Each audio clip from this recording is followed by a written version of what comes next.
Shadow Kyogre, Shadow Ho-Oh, and Varoom all feature in the Taken Treasures event in Pokemon Go. And in this video, I will be going through all the event details, event tips, Pokemon worth catching, raids worth raiding, and more.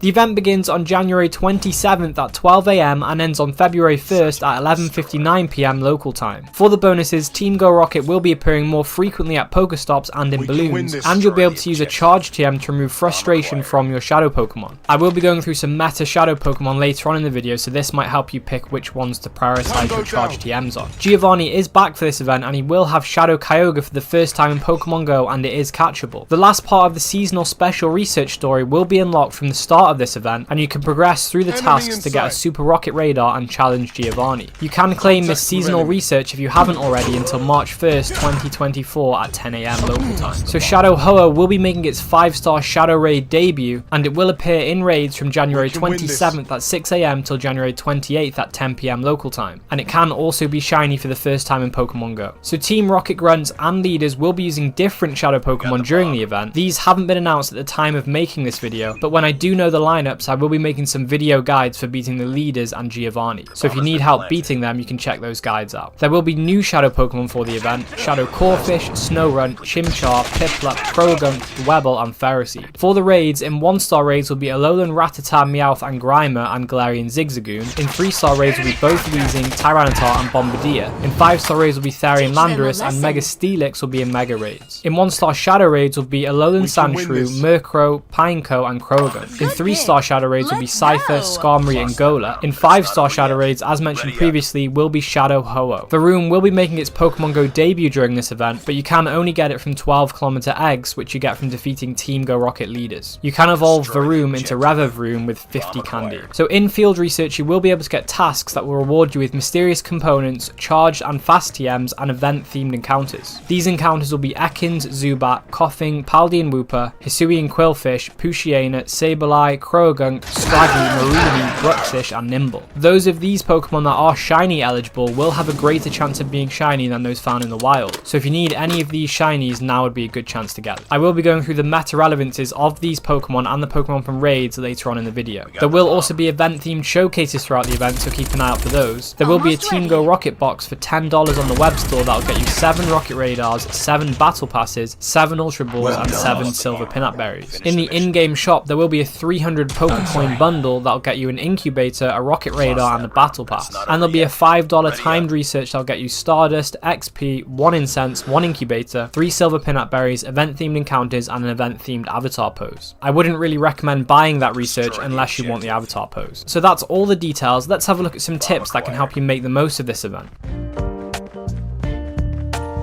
So with the increase of Team Go Rocket around, it's a good time to be hunting for some of the stronger Shadow Pokemon that you may want. The lineups for the Grunts will change slightly when the event starts, so these recommendations will be based on the Grunts that we have now, at the time of recording this video. The Grunts lineups don't normally change that much, so these should still be pretty relevant. Here are some specific Grunts and Pokemon to look out for. So the Dragon-type Grunt is good to look out for because you can get Shadow Gibble, and Shadow Garchomp is a top Dragon-type raid attacker and one of the best Ground-type raid attackers. Shadow Garchomp is also currently ranked 71 in the Master League and 37 in its regular form, so it could be worth purifying for that. Also, it has a Mega Evolution, which is even better than Shadow Garchomp as both a Dragon and Ground type attacker, so another reason to purify if you want to. But it is rarer to get a high IV Shadow, so it might be worth keeping one of those as a Shadow if you want it. From the Electric Grunt, Shadow Magnemite is available to catch, and Shadow Magnezone is a top 10 Electric type raid attacker, and it's ranked 61 in the Great League. From the Fairy Grunt, Shadow Ralts is available, and Shadow Gardevoir is the second best Fairy type raid attacker, second only to Mega Gardevoir. Shadow Gardevoir is also ranked 92 in the Master League. From the Fighting type Grunt, Shadow Hisuian Sneasler is catchable, and Shadow Sneasler is decent in the Go Battle League. It is ranked 89 in the Great League, 61 in the Ultra League, and 75 in the Master League. The Fire type Grunt can have Shadow Litwick, which is a top 10 Fire type raid attacker, and it is the best non-Mega Ghost type raid attacker, so definitely a decent one to pick up. From the Ghost Grunt, you can get Shadow Ghastly, and Shadow Gengar has the same sort of power and meta relevance as Shadow Chandelure, being one of the best Ghost type raid attackers. Shadow Gengar Gengar is also ranked 66 in the Ultra League. The ground type grunt actually has two strong Pokemon that you could go after. Firstly, Shadow Rhyhorn, because Shadow Rhyperior is the second best rock type raid attacker and a top 10 ground type attacker. Shadow Rhyperior is also ranked 70 in the Master League. The other notable Pokemon is Shadow Drillbur. Shadow Excadrill is one of the best ground and steel type raid attackers, so well worth getting as well. From the ice type grunt, you can get three decent Pokemon. Firstly, Shadow Swinub, because Shadow Mamoswine is a strong ground type raid attacker and it is the best ice type raid attacker, so well worth getting. Shadow Mamoswine is also ranked 33 in the Master League and 24 in its regular form. From this ice grunt and the steel grunt, you can also get Shadow Alolan Sandshrew, and Shadow Alolan Sandslash is ranked 63 in the Great League and 88 in the Ultra League, so a decent Go Battle League Pokemon. And lastly, from the ice grunt, you can also get Shadow Alolan Vulpix, and Alolan Ninetales in its shadow form is ranked 86 in the Great League and ranked 50 in the Ultra League. From the rock grunt, you can get Shadow Cranidos, and Shadow Rampardos is one of the best rock type raid attackers in the game. From this same grunt, you can also get Shadow Shieldon, and Shadow Bastiodon is strong in the Great League, being ranked 26 and 15 in its regular form. From the female grunt that says don't bother, I've already won, you can get Shadow Snorlax, which is ranked 25 in the Master League. For the male version of this grunt that also says don't bother, I've already won, you can get Shadow Charmander, and Shadow Charizard is ranked 57 in the Ultra League and 29 in its regular form. Also, Charizard can Mega Evolve, and Mega Charizard Y is the best fire type raid attacker. This same grunt can also give Shadow Bulbasaur, and Shadow Venusaur is ranked 37 in the Ultra League, and Mega Venusaur is also a top grass type raid attacker. You can also get Shadow Squirtle from this same grunt, but generally Blastoise is better in its regular form, being ranked 64 in the Ultra League, and Mega Blastoise is a top water type raid attacker. And lastly, from the female water type grunt, you can get Shadow Barboach, and Shadow Wishcash is ranked 16 in the Great League, and from the male water grunt, you can get Shadow Magikarp, and Shadow Gyarados is ranked 16 in the Master League, and also Mega Gyarados is a decent water and dark type attacker. So if you are looking for shiny Pokemon from these grunts, then there are a few grunts that can give Shadow Shiny.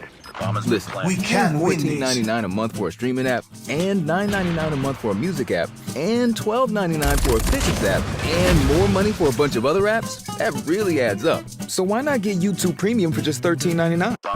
The bug type grunt can get you shiny Shadow Pineco, the electric grunt can have Shadow Shiny Magnemite, the fairy grunt can have Shadow Shiny Mawile, the grass type grunt can have Shadow Shiny Bellsprout, which I do believe you can also get from the decoy grunts, the normal grunt can have Shadow Shiny Meowth, the poison type grunt can have Shadow Shiny Grimer, and all three of the Kanto starters from the male Don't Bother I've Already Won grunt can all be Shadow Shinies as well. So with grunts appearing more frequently in balloons, it does mean that they will be appearing every 3 hours as opposed to every 6 hours. Generally, this will be a great event to work on getting your Platinum Purifier medal, especially if you manage to get some Shadow Pokemon that have a low Candy and Stardust requirement for purification. And remember, it is generally advisable to keep your Pokemon as Shadow Pokemon for raid attacking because of the 20% damage boost. When it comes to PvP, this is less clear cut, so I recommend checking sites like PvPoke to see which Pokemon are best to keep as a Shadow or to purify. So being able to remove frustration is super helpful in this event and well worth taking advantage of because it doesn't come around that often. So I would recommend removing frustration from as many of your Shadow Pokemon as you can. You may not have a lot of charge TMs, so I do recommend using them on Shadow Legendaries and other meta-relevant Pokemon like the ones I've mentioned previously. So with that said, let's take a look at which Pokemon are worth catching from field research during the event.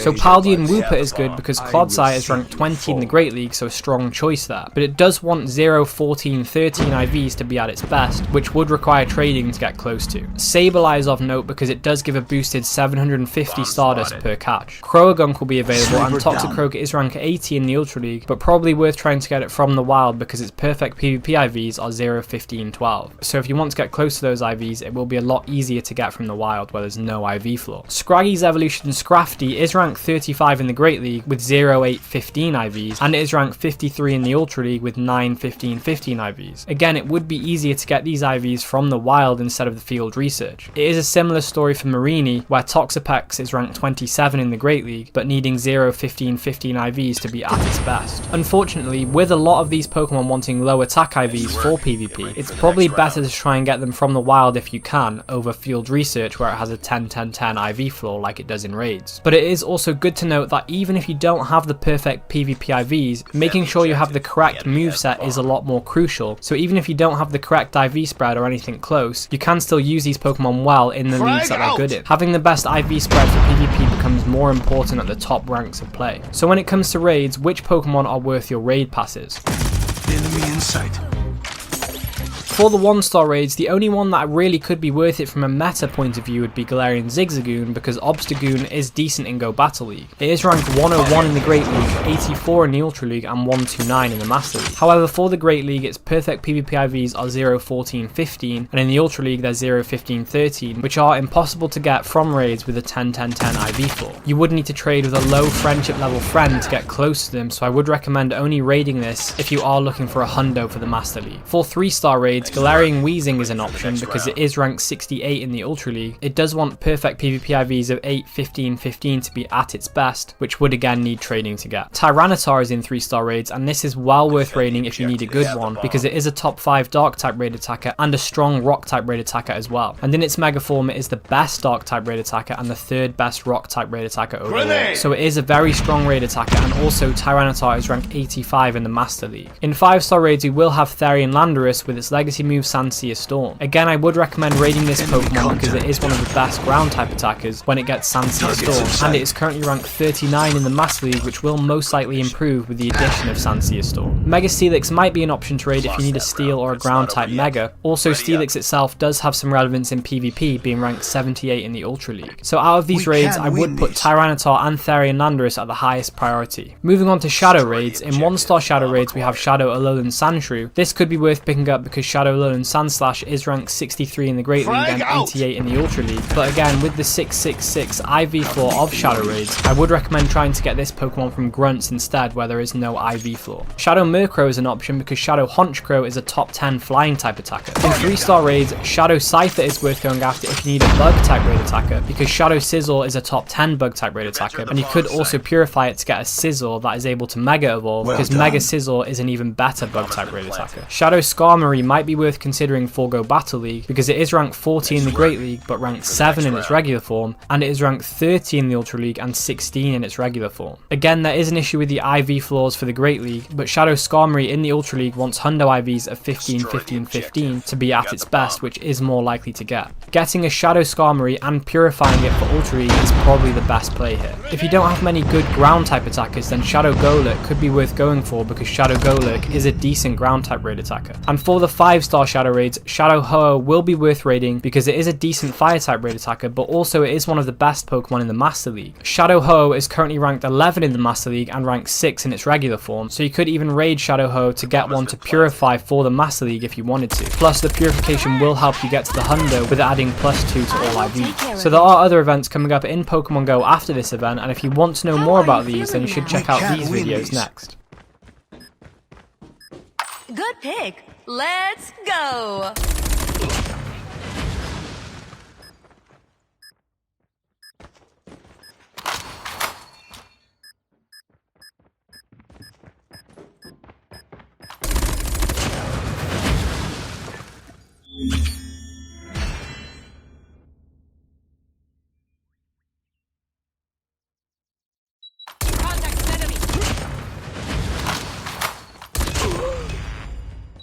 Targets in sight.